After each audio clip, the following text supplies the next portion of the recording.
कल्पना कीजिए कि लाखों मैगजीन छापने का एक बहुत बड़ा करोड़ों रुपए का प्रोजेक्ट चल रहा है।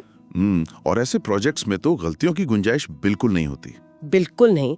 और उस पूरी प्रक्रिया को एक बहुत ही भयानक डिजाइन डिजास्टर बनने से बचाने वाली चीज क्या है? पानी की एक बहुत ही सूक्ष्म माइक्रोस्कोपिक बूंद। अरे वाह, सुनने में थोड़ा अजीब लग सकता है, लेकिन आज हम इसी जादू को डिकोड करने वाले हैं। हाँ, तो आज की इस विस्तृत चर्चा में हम graphic design reference plus specification किताब के चैप्टर 13 प्रिंटिंग एंड फिनिशिंग के अंदर गोता लगाने वाले हैं। और ये विषय अपने आप में बहुत ही खास है। मतलब लोग सोचते हैं कि प्रिंटिंग बस मशीन में कागज डाला और इंक फैल गई, राइट? हाँ, बिल्कुल। लेकिन असल में ये केमिस्ट्री, फिजिक्स और डिजाइन का एक बहुत ही इंटेंस संगम है।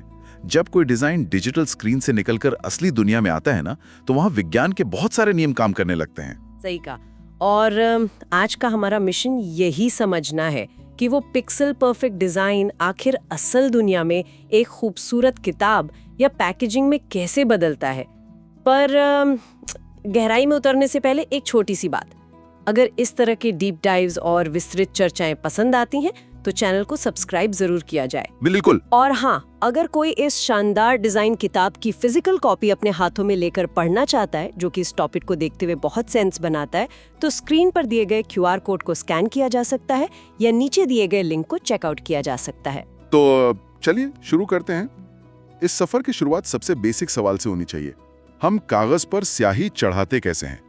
राइट। इतिहास से लेकर आज के एडवांस मशीनों तक छपाई के कई तरीके हैं और हर तरीके का अपना एक अलग विज्ञान है, अपना बजट है। तो चलिए इसको थोड़ा अनबैक करते हैं। जब भी प्रिंटिंग की हिस्ट्री की बात होती है तो लेटर प्रेस का नाम सबसे पहले आता है। मुझे ये तकनीक ना बिल्कुल विंटेज वाइनल रिकॉर्ड्स की तरह लगती है। तो वाइनल रिकॉर्ड्स वो कैसे? जैसे वाइनल रिकॉर्ड्स में एक अलग तरह की पुरानी कलात्मक और वार्म फील होती है, वैसी ही फील लेटर प्रेस से छपे हुए मोटे कागज को छूने पर आती है। हाँ, बहुत सही एनालॉजी है। इसमें जो सबसे फैसिनेटिंग बात है वो है इसका फिजिक्स।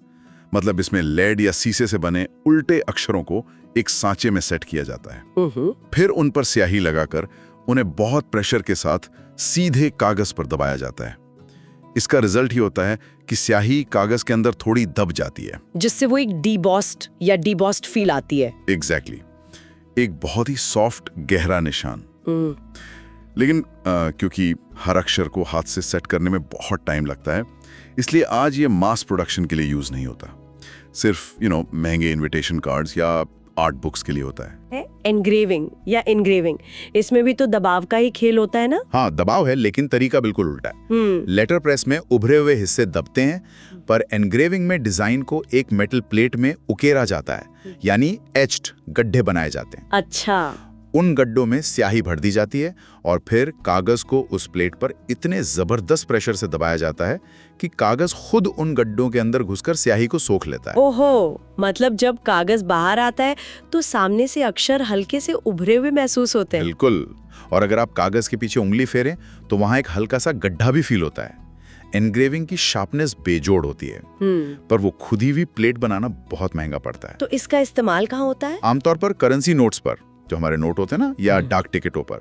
इसकी एक लिमिटेशन भी है, क्योंकि इतना भारी प्रेशर चाहिए, इसलिए इसके डिजाइन आमतौर पर 4x9 इंच के छोटे साइज तक ही सीमित रहते हैं। समझ गई। लेकिन अगर किसी को वो एनग्रेविंग वाला उभरा हुआ लुक चाहिए पर बजट कम हो, तो फिर थर्मोग्राफी काम आती है, राइट? हाँ, थर्मोग्राफी एक बहुत ही क्लेवर जुगाड़ है। जुगाड़? वो कैसे? इसमें बिना भारी प्रेशर के उभरा हुआ इफेक्ट लाते हैं। छपाई के तुरंत बाद जब स्याही गीली होती है, उस पर एक खास रेजिन पाउडर छिड़क देते हैं, जो सिर्फ गीली स्याही पर चिपकता है। राइट। फिर वैक्यूम से एक्स्ट्रा पाउडर हटाकर कागज को हीटर से गुजारते हैं। गर्मी से वो पाउडर पिघलकर फूल जाता है, पफअप हो जाता है। ये तो बिजनेस कार्ड्स के लिए बहुत बढ़िया है तो सही, लेकिन एक खामी है। अगर डिजाइन में बड़े रंगीन हिस्से हैं या हाफ टोन वाली तस्वीरें हैं, तो पाउडर बहुत फैल जाता है और डिजाइन बिगड़ सकता है। अच्छा, अब उस तकनीक पर आते हैं जिसने पूरी प्रिंटिंग इंडस्ट्री पर राज किया हुआ है, ऑफसेट लिथोग्राफी। हाँ, ऑफसेट लिथोग्राफी। ये थोड़ा कॉम्प्लिकेटेड लगता है। इसमें वो स्याही और पानी वाला मैजिक कैसे काम करता है? बेसिकली ये केमिस्ट्री के एक बहुत सिंपल रूल पर चलता है। पानी और तेल एक दूसरे को दूर धकेलते हैं और प्रिंटिंग इंक तेल पर बेस्ड होती है। मशीन में 3 सिलेंडर होते हैं। पहला है प्लेट सिलेंडर, जिस पर एल्यूमिनियम प्लेट होती है और ये प्लेट बिल्कुल सपाट होती है, कोई गड्ढा या उभार नहीं। तो अगर प्लेट फ्लैट है तो मशीन को कैसे पता चलता है कि इंक कहाँ लगानी है? यहाँ मुझे एक बात याद आ रही है, बचपन में अगर हम सफेद कागज पर व्हाइट वैक्स क्रेयॉन से कुछ बनाते थे और फिर पूरे कागज पर वाटर कलर पोत देते थे, तो वो वाटर कलर उस मोम पर नहीं चिपकता था। क्या ये कुछ वैसा ही है? ये परफेक्ट एनालॉजी है। ऑफसेट मशीन में बिल्कुल यही होता है। प्लेट पर जो डिजाइन वाला हिस्सा है उसे केमिकल से ऐसा बनाते हैं कि वो स्याही को खींचे और पानी को धकेले। अच्छा। सबसे पहले प्लेट पर पानी वाले रोलर चलते हैं। पानी सिर्फ बिना डिजाइन वाली जगह पर लगता है। फिर इंक वाले रोलर आते हैं। अब जो गीले हिस्से हैं वो इंक को रिपेल कर देते हैं और स्याही सिर्फ डिजाइन वाले सूखे हिस्से पर चिपक जाती है। बिल्कुल, पर वो स्याही सीधे कागज पर नहीं जाती। यहीं पर ऑफसेट वर्ड का मतलब आता है। वो रबर ब्लैंकेट वाला स्टेप। हाँ, प्लेट स्याही को रबर ब्लैंकेट वाले सिलेंडर पर ट्रांसफर करती है और फिर वो रबर उसे कागज पर ऑफसेट कर देता है। रबर मुलायम होता है तो वो कागज के टेक्सचर में अच्छे से इंक फैला देता है। अब इसमें भी 2 टाइप्स होते हैं, वेब ऑफसेट और शीट फेड ऑफसेट। सोर्सेस के हिसाब से वेब प्रेस तो एक पूरी फैक्ट्री जैसी होती है, बहुत विशाल होती है। इसमें मीलों लंबे कागज के रोल यूज होते हैं। एक नदी की तरह कागज बहता है।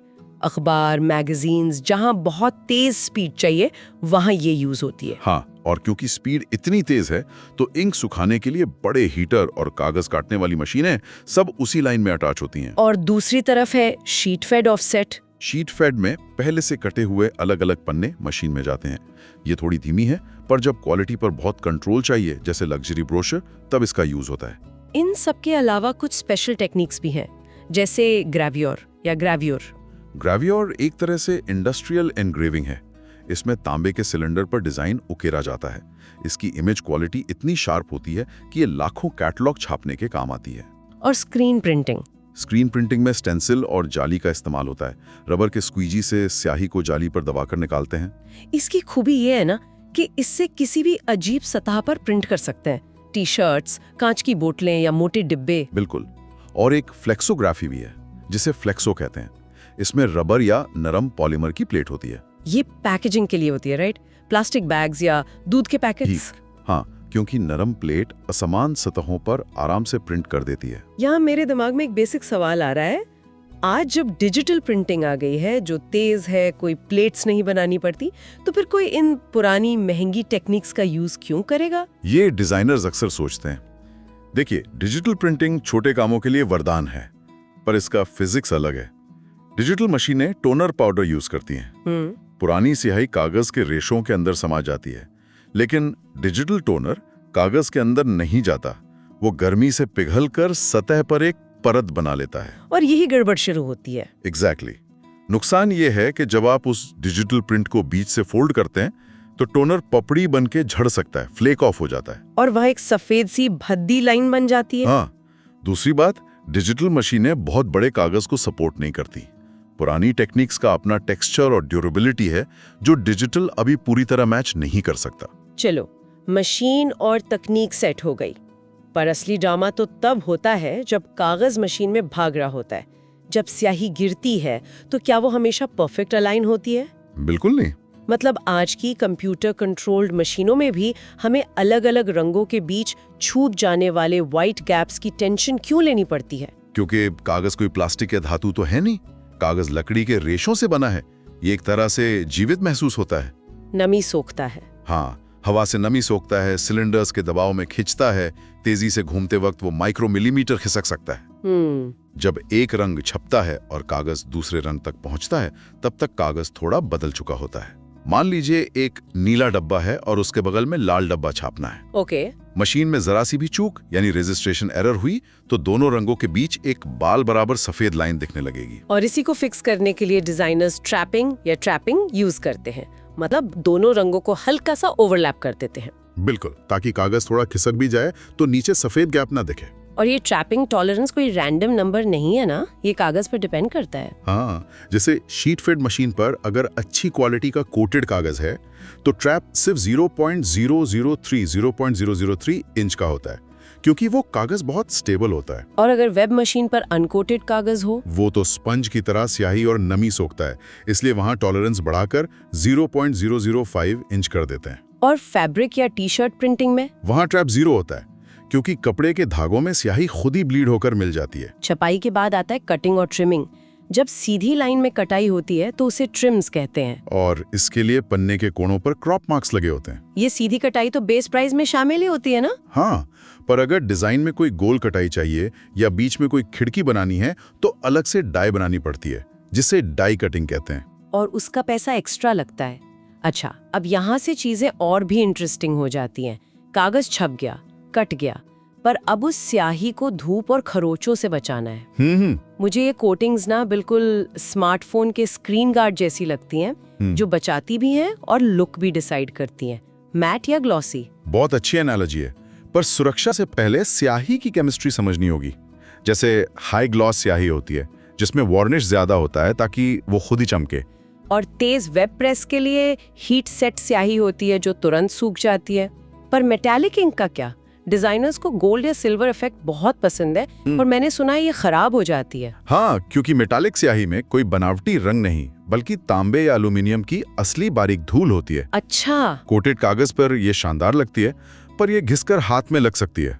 और सबसे बड़ी दिक्कत ये कि हवा की ऑक्सीजन के साथ मिलकर काली पड़ सकती है, टार्निश हो सकती है। जैसे पुराने बर्तन पड़ जाते हैं। बिल्कुल, इसलिए इस पर वार्निश या कोटिंग लगाना जरूरी हो जाता है। एक फ्लोरेसेंट स्याही भी होती है, नियॉन जैसी, पर धूप में ये बहुत जल्दी फेड हो जाती है। हाँ, और आजकल वेजिटेबल बेस्ड स्याही बहुत चल रही है। ये एनवायरनमेंट के लिए अच्छी होती है ना? हाँ, ये सोयाबीन या कॉटन सीड ऑयल से बनती है। इसमें नुकसानदायक VOCs बहुत कम होते हैं। अब कोटिंग्स पर आते हैं, हमारी स्क्रीन गार्ड्स। सबसे पहले है स्पॉट वार्निश। ये क्या है? ये पूरे पन्ने पर नहीं लगता, सिर्फ खास हिस्से पर। मान लीजिए ब्रोशर में कार छपी है, आप सिर्फ कार पर ग्लॉसी वार्निश लगा सकते हैं ताकि वो चमके और बैकग्राउंड डल छोड़ दें। राइट। या फिर जहां बहुत टेक्स्ट है वहां डल वार्निश लगा दें ताकि पढ़ते वक्त लाइट का रिफ्लेक्शन आंखों पर ना पड़े। पर अगर पूरे कवर को बचाना हो तो? उसके लिए एक्वियस कोटिंग यानी एक्वियस कोटिंग यूज होती है। ये पानी और पॉलीमर्स का मिक्सचर है जो पूरे पन्ने पर फैल जाता है। ये किफायती होती है। हाँ, पर अगर बहुत हाई ग्लॉस और तगड़ी सुरक्षा चाहिए तो UV कोटिंग लगाते हैं। मतलब ये अल्ट्रावायलेट लाइट से सूखती है? बिल्कुल, ये गाढ़ा लिक्विड है। जैसे इस पर UV लाइट पड़ती है, ये केमिकल रिएक्शन से तुरंत बेहद सख्त हो जाता है। लगता है जैसे पानी की परत जम गई हो। पर इसकी सख्ती से एक प्रॉब्लम भी तो होती है। अगर कागज को मोड़ें तो ये दरक सकता है, क्रैक हो सकता है। हाँ, इसलिए अगर बिल्कुल वाटरप्रूफ और फटने से बचाने वाली सुरक्षा चाहिए तो लैमिनेट्स काम आते हैं। ये तो असली प्लास्टिक की फिल्म होते हैं ना, जो गर्मी से चिपकाई जाती है। बिल्कुल, इसमें नायलॉन सबसे महंगा है, पर यह कागज को मुड़ने से रोकता है क्योंकि ये सांस ले सकता है, नमी बाहर निकल जाती है। और पॉलिएस्टर? पॉलिएस्टर बहुत मजबूत है, महंगी किताबों के लिए। और पॉलीप्रोपाइलिन सस्ता होता है, जो डस्ट जैकेट्स पर लगता है, पर इस पर खरोच जल्दी लगती है। अब यहाँ डिजाइनर्स को ग्लॉसी या मैट फिनिश चुननी होती है, और ये सिर्फ सुंदरता की बात नहीं है, इसके प्रैक्टिकल असर भी हैं। बहुत गहरा असर है। जैसे मैट फिनिश माइक्रोस्कोपिक लेवल पे खुरदरी होती है, तो वो धूल या गंदगी बहुत जल्दी सोख लेती है। हाँ, और दूसरी तरफ ग्लॉसी फिनिश इतनी चिकनी होती है कि उस पर उंगलियों के निशान, फिंगरप्रिंट्स छप जाते हैं, खासकर गहरे बैकग्राउंड पर। और एक तकनीकी पेज भी है। अगर आपको छपाई के बाद पते या एड्रेस छापने के लिए इंकजेट प्रिंटिंग करनी है तो ग्लॉसी सतह पर वो पानी वाली स्याही फिसल जाती है और मिट सकती है। ओहो, अच्छा, तो प्रिंट हो गया, कट गया, कोटिंग लग गई। अब बारी है कागज को 3D बनाने की, फिनिशिंग टेक्निक्स। पर कागज मोड़ने या गड्ढा करने से डिजाइन में क्या फर्क पड़ता है? ये सीधा ह्यूमन साइकोलॉजी से जुड़ा है। जब कोई वो डिब्बा या कार्ड हाथ में लेता है तो उसे कैसा महसूस होता है, वो बहुत मैटर करता है। वो टैक्टाइल छूने का एहसास? बिल्कुल, इसी के लिए एम्बॉसिंग और डीबॉसिंग होती है। एम्बॉसिंग में कागज को सांचों के बीच दबाकर ऊपर उठाते हैं, और अगर नीचे दबाए तो? डीबॉस। एक ब्लाइंड एम्बॉस भी होता है ना, बिना स्याही के। हाँ, वो लाइट और शैडो का बहुत क्लासिक इफेक्ट देता है। और अगर कुछ चमकीला चाहिए तो फॉयल स्टैंपिंग है। इसमें गरम डाई से रंगीन या मेटालिक फिल्म चिपकाते हैं। राइट। फिर आती है डाई कटिंग। ये मुझे कुकी कटर जैसी लगती है। एक लकड़ी के ब्लॉक पर धातु की पट्टियों को मोड़कर सांचा बनाते हैं। हाँ, और इसमें एक किस डाई कटिंग होती है स्टिकर्स के लिए, जहां ब्लेड सिर्फ ऊपर का स्टिकर काटती है और पीछे का कागज साबुत छोड़ देती है। परफेक्ट। अब मोड़ने की बात करें, भारी कागज को सीधे फोल्ड करने पर स्याही फट जाती है क्योंकि कागज के रेशे, जिन्हें ग्रेन कहते हैं, वो खिंचते हैं। तो इसे रोकते कैसे? स्कोरिंग से। कागज को मोड़ने से पहले इस पर एक क्रीज बनाते हैं। ये रेशों को तोड़ती नहीं बल्कि कंप्रेस कर देती है। और फिर परफोरेटिंग है, कूपन फाड़ने के लिए छोटे छेद। और बाइंडिंग के लिए ड्रिलिंग या पंचिंग। कुछ हाईटेक तरीके भी हैं, होलोग्राफी जो 3D इमेज बनाती है लेजर से, और लेंटिक्युलर प्रिंटिंग, वो प्लास्टिक लेंस वाला जादू जिससे तस्वीर हिलती हुई दिखती है। और किताबों में एक्स्ट्रा चीजें भी जोड़ते हैं, जैसे गेट फोल्ड्स जो मुड़े हुए बड़े पन्ने होते हैं। हाँ, और टिप इन्स जो अलग से छपे पन्ने बाइंडिंग में चिपकाए जाते हैं। और टिप ऑन्स जैसे परफ्यूम के सैंपल। अच्छा, इतने महंगे फिनिश और कोटिंग्स के बाद अगर कोई स्पेलिंग मिस्टेक निकल जाए तो सब बर्बाद। बिल्कुल। जब सब कुछ डिजिटल है तो फिर फिजिकल डमी या प्रूफ बनाने की क्या जरूरत है? क्योंकि डिजिटल स्क्रीन हमसे झूठ बोलती है।